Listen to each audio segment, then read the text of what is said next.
Hello. So I'm here at Brookfield Place to tell you a story. Once upon a time, I used to deliver flowers, and before we left the flower shop, we always had to call the delivery address. We'd be like, "Hello, I have flowers for a location. I, is there somebody there to pick them up?" We'd always have to get the confirmation before we left because we had to carry these flowers. Like sometimes they'd be in vases, sometimes they'd be wrapped up. And I got really used to hearing the other side of the conversation, the background sounds, the background sounds of the receiving phone call.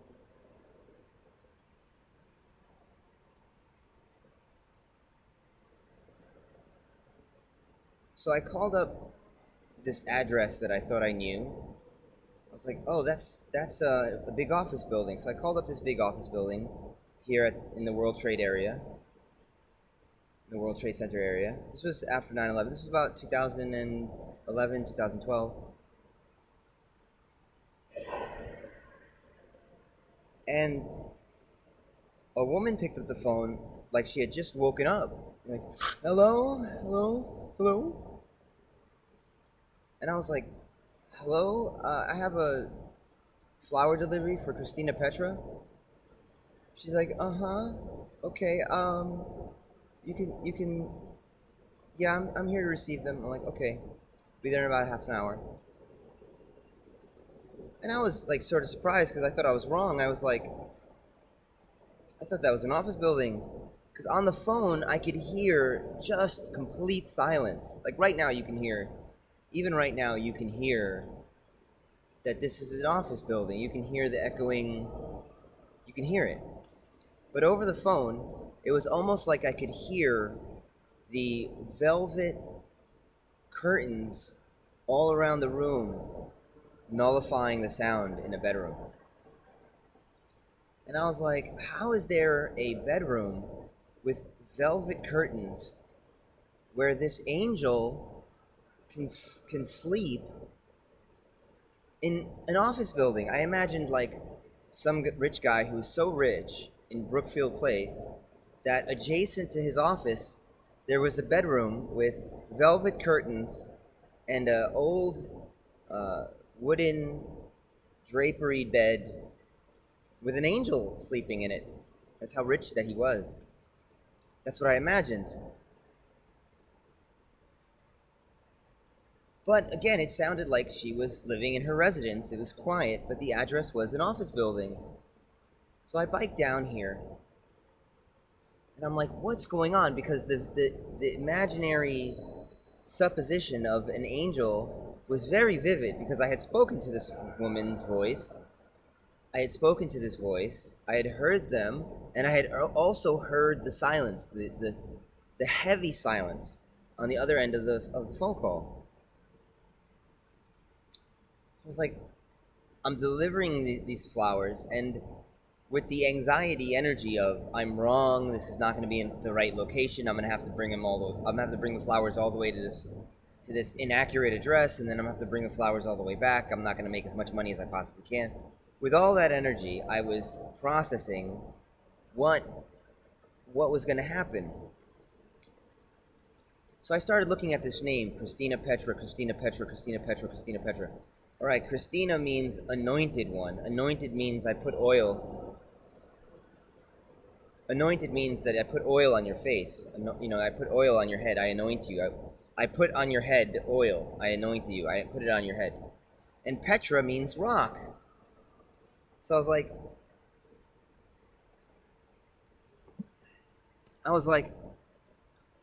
that must mean that I anoint you with a rock, like Cain and Abel, right? Like the story, like the way that I bless you is by smashing your head in with a rock. Christina Petra, I christen you with a stone.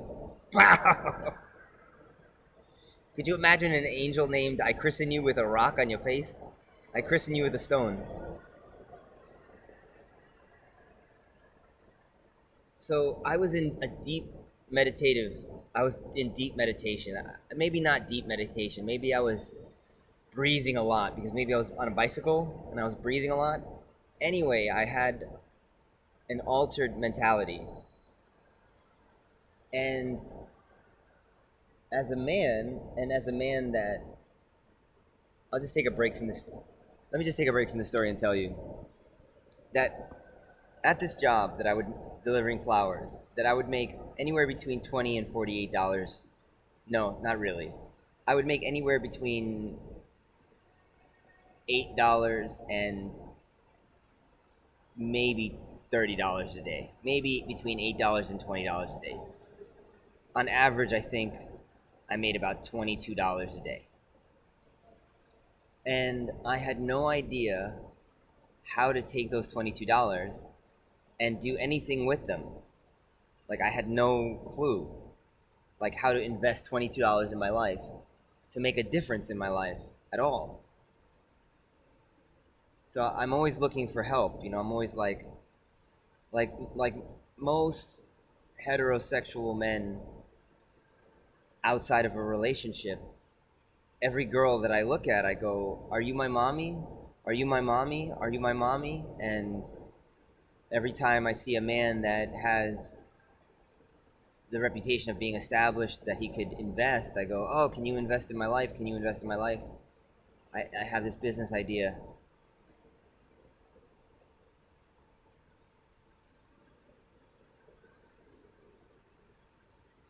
And sometimes, life is so stressed that you force yourself, you sedate yourself, you force yourself to calm down. And at this job, at a flower delivery place, I made sure, I was like, what can I do with this money? I was like, okay, I can make sure that I'm cleansed. So I would do the purges on the right times. And I would make sure that I had all my good diet. I had a good intake, the right plants to take into my body, the right proteins and the right nutrients. And one time, at the end of the day, the girls that worked at the flower shop, they paid me the $20, and I started crying. And they said, "Why are you crying?" I was like, I have no idea what to do with this money. I don't. What am I supposed to do with this money? It's It's $22.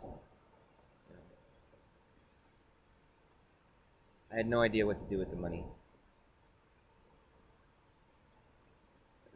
Okay, I buy food and I clean my clothes, and every day is the same as the next.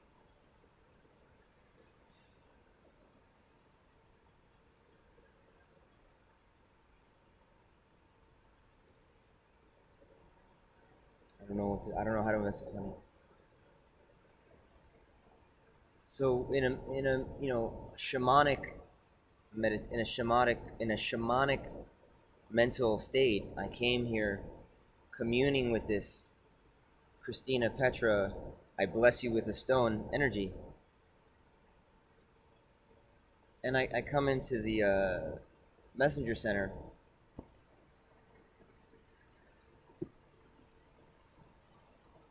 Over there, to the right of the stairs.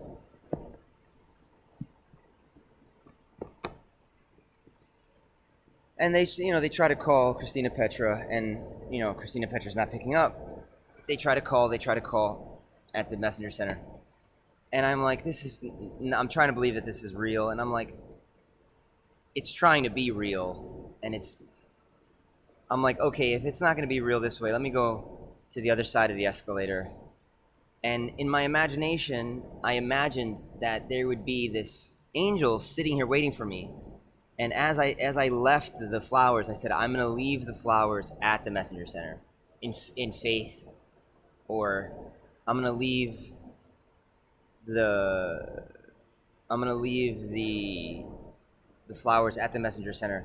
Like, I took a lot of Robitussin, and I'm in a Robitussin. I'm trying to think of like a medicine that children are okay with. I don't know what your shame nonsense. I don't know what your shame nonsense is. I think you want me to bless you on the head with a rock, right? I don't know what your shame nonsense is that I'm supposed to be so frustrated that I'm doing the wrong thing, that I give up being civilized and I smash you in the face with a rock. I don't know how that works.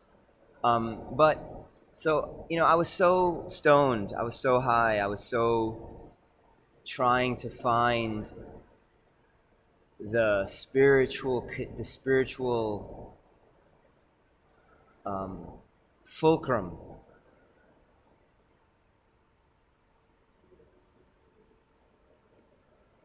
And as I left the messenger center, I was like, "You're gonna be right there. You're gonna be there." Christina, I was like, as I left, I said out loud, "Chris, there's gonna be I'm gonna turn, and there's gonna be a giant Christina Petra angel. She's gonna be right there." And I don't know if you're gonna see this as large as I saw this, because when I saw it, it was huge. So I turn the corner, and I come around here. I'm like, she's gonna be there. She's gonna be there. She's gonna be there. And as I was expecting Christina Petra, this is what I saw.